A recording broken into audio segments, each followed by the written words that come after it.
Λοιπόν, ο Francis Wangden είναι ένας από τους καλύτερους κύβους του κόσμου. Τον βρίσκω πάρα πολύ καλό. Που το πρώτο που βγάζει το κουτί είναι πάρα πολύ ωραίος, μαλακός. Το σήμα του είναι πάρα πολύ ωραίο. Προσωπικά έχω αχρωματοψία και μου αρέσει πάρα πολύ η μεγάλη του διαφορά ανάμεσα στο πράσινο και το κίτρινο σε σχέση με τον μόλιο, που το color scheme των stickers τους είναι σχεδόν το ίδιο.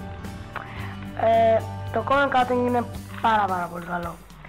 Αρχικά, κοιτάξτε, είναι φοβερό, περίπου 45 δις.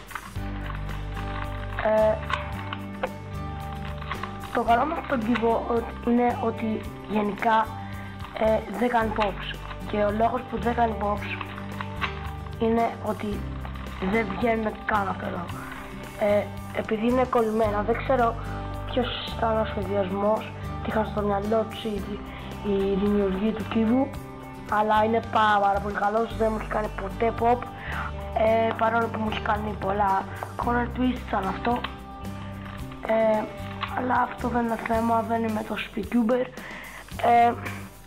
Λοιπόν, ωραίο σήμα.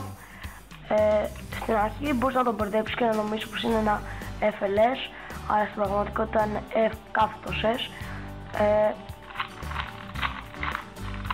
Οι αλγόριθμοι ιδέουν πάρα πολύ ωραία σε αυτόν τον κύβο.